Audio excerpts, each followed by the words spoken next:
Assalamualaikum warahmatullahi wabarakatuh. Kaifa halukum fi hadzal yaum? Bagaimana kabarnya teman-teman di rumah? Semoga selalu sehat. Kembali lagi dengan Ustadz Ahmad. Alhamdulillah, hari ini kita masih belajar bahasa Arab ya. Kita belajar bahasa Arab tentang ar-rihlah.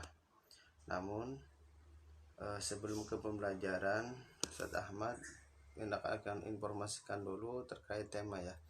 Tema hari ini masih sama, yaitu globalisasi. Namun subtemanya yaitu globalisasi dan manfaatnya. Nah, kemarin sudah dijelaskan Ustadz Ahmad tentang globalisasi ya. Hari ini Ustadz Ahmad akan membacakan tentang manfaat dari globalisasi itu.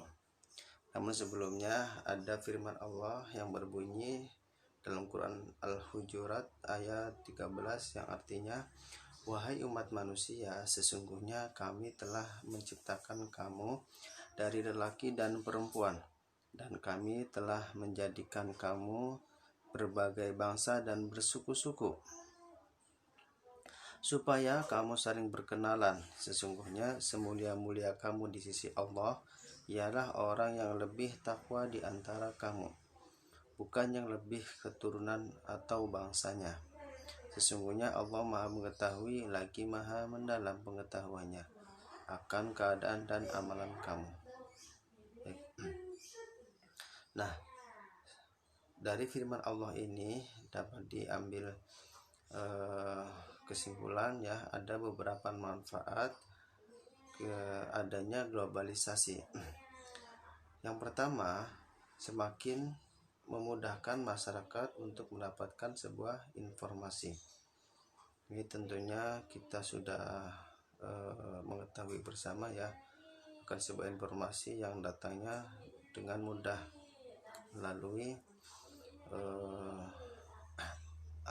informasi dan teknologi yang seperti sekarang teman-teman pegang. Yang kedua, semakin majunya aktivitas ekonomi. Yang ketiga, kebebasan masyarakat untuk berekspresi ya, untuk meluapkan atau berkreasi dan memperoleh informasi. Yang keempat, semakin banyaknya penanaman modal dari suatu negara ke negara lain. Yang terakhir yaitu teknologi yang semakin berkembang pesat. Nah, adanya globalisasi ini manfaatnya kita dapat rasakan bersama-sama. Baik, hari ini kita akan belajar tentang ar-rihlah atau perjalanan. Apa itu ar-rihlah? Ar-rihlah yaitu hujatun basyariyah atau hajatun basyariyah. Biasa kita sebut dengan rekreasi ya. Nah, karena sebagai manusia ini butuh yang namanya refresh ya, butuh yang namanya penyegaran ya. Jadi ar-rihlah ini sama disebut juga dengan berrekreasi atau berwisata juga sama ya. Nah, apa saja keuntungan kita melakukan rihlah? Nah, kita melakukan rihlah ada beberapa keuntungan. Yang pertama, kesehatan jasmani. Nah, bagi seorang muslim, ar-rihlah ini bukanlah tujuan untuk berhura-hura atau bersenang-senang, melainkan ada satu kiat kita dalam menjaga kesehatan dan memelihara jasmani kita agar menjadi seorang muslim yang kuat. Ketika kita melakukan perjalanan dan bertadabur atau mencari atau memikirkan, bertafakur terhadap ciptaan Allah itu kita bisa mendapatkan kesehatan atau ilmu baru. Lalu yang kedua, adanya rihlah ini keuntungannya yaitu keuntungan dalam segi ekonomi. Ya, tidak dapat dipungkiri lagi ya, ketika kita pergi atau ketika kita melakukan perjalanan ke suatu tempat yang banyak sekali di situ orang yang berjualan atau mencari rezeki, tanpa kita sadari kita telah menyalurkan atau membantu orang-orang yang mencari rezeki di sana dengan kita membeli sesuatu barang mereka dan sebagainya. Ya, ini tentunya dapat membantu dalam perekonomian orang-orang yang terlibat dalam hal ini. Lalu yang ketiga, keuntungan kita melakukan rihlah atau perjalanan yaitu keuntungan terhadap hubungan pribadi dengan lingkungan. Contohnya, nah, ketika kita melakukan perjalanan dengan saudara kita atau teman kita sesama muslim dan sesama manusia lainnya ya, ini akan meningkatkan hubungan silaturahmi ya. Misalkan yang jadinya kita tadinya berjauhan, nah karena kita saling melakukan perjalanan bareng ya, dengan saudara kita, dengan teman kita, akhirnya akan terjalin silaturahmi ya. Ini juga dianjurkan ketika Rasulullah ya, harus kita sering bersilaturahmi. Lalu yang terakhir, keuntungan dalam segi psikologi atau kejiwaan kita, yaitu dengan melakukan perjalanan secara psikologi ini akan mengendurkan urat saraf dan mengembalikan keseimbangan hormon ya. Ini tentunya ditinjau dari segi psikologi atau dari segi kejiwaan kita ketika kita melakukan rekreasi, melakukan perjalanan bertujuan pariwisata, ini akan mengendurkan urat saraf kita dan mengembalikan keseimbangan hormon ya, refresh. Itulah beberapa keuntungan kita melakukan perjalanan. Yang jelas di sini untuk perjalanannya bukan tujuan untuk bermaksiat atau berhura-hura atau bersenang-senang. Nah, dari keuntungan rihlah ini apa saja sih kosakatanya atau mufrodatnya dalam bahasa Arab ya. Kita lihat bersama-sama ya, apa saja mufrodat atau kosakata yang terdapat dalam bahasa Arab tentang rihlah atau perjalanan. Yang pertama ya, rihlatun itu maknanya atau artinya perjalanan atau bepergian. Lalu yang kedua ada wasailun naqli, ini maknanya atau artinya transportasi.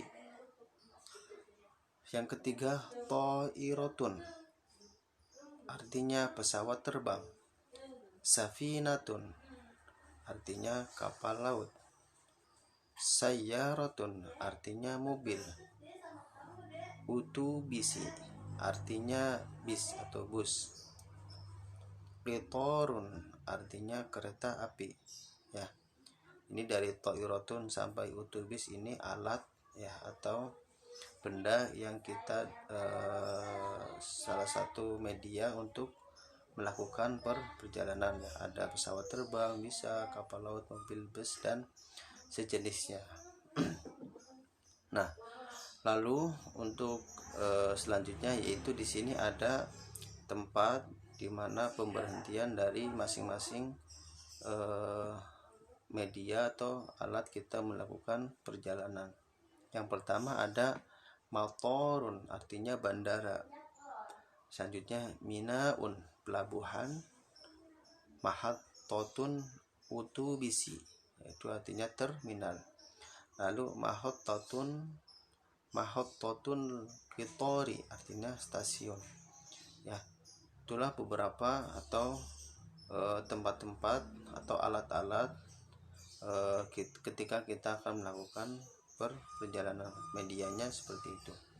Dan dalam bahasa Arab itu artinya atau bahasa Arabnya seperti itu, ada rihlatun, wasailun naqli, sampai mahattatul kitori. Itu kosakata yang terdapat dalam judul kita, yaitu rihlah atau perjalanan. Baik, setelah kita rangkan bersama, dapat diambil kesimpulan yaitu rihlah yaitu hajatun basyariyah, atau yang bisa kita sebut kebutuhan, ya, karena sebagai manusia kita memerlukan refreshment, ya, baik terhadap jiwa maupun tubuh. Nah, ada beberapa keuntungan dalam melaksanakan rihlah, yaitu yang pertama kesehatan jasmani, keuntungan ekonomi, keuntungan terhadap hubungan pribadi dan lingkungan, keuntungan secara psikologi. Nah, di dalam bahasa Arab disebutkan macam-macam alat transportasi dalam melakukan perjalanan. Itulah kesimpulan dari materi kita hari ini. Lalu apa saja ibroh atau hikmah yang dapat kita ambil dalam materi hari ini, yaitu teman-teman bisa mengetahui kosakata apa saja ya di dalam materi rihlah. Tadi Ustaz Ahmad sebutkan ada rihlah sampai mahattatul kitor. Lalu mengetahui nama dari jenis-jenis kendaraan dalam bahasa Arab, tadi sudah Ustaz Ahmad jelaskan. Terus yang terakhir yaitu mengetahui nama-nama tempat pemberhentian dari masing-masing kendaraan dalam bahasa Arab. Nah, alhamdulillah untuk materinya kita sudah tuntas. Nanti untuk proyeknya teman-teman terjemahkan kata di bawah ini dengan menggunakan bahasa Arab, ya, ada stasiun, mobil sampai pesawat terbang. Jadi teman-teman hanya menerjemahkan kata di bawahnya itu dengan menggunakan bahasa Arab. Jadi misalkan satu bahasa Arabnya stasiun itu apa, nanti ditulis, ya. Terima kasih teman-teman yang sudah menuntaskan untuk proyeknya dan telah memperhatikan untuk materi rihlah ini. Semoga teman-teman hari ini teman-teman dapat memahaminya untuk untuk judul rihlah ini. Terima kasih. Sebelum kita tutup, kita akan berdoa terlebih dahulu, ya. Ketika berdoa, tangannya diangkat, kepalanya ditundukkan. Membaca hamdalah bersama-sama. Alhamdulillahirabbil alamin. Segala puji bagi Allah Tuhan semesta alam. Ustaz Ahmad akhiri, terima kasih dan mohon maaf apabila ada kata-kata yang kurang berkenan atau salah. Ustaz akhiri, wassalamualaikum warahmatullahi wabarakatuh.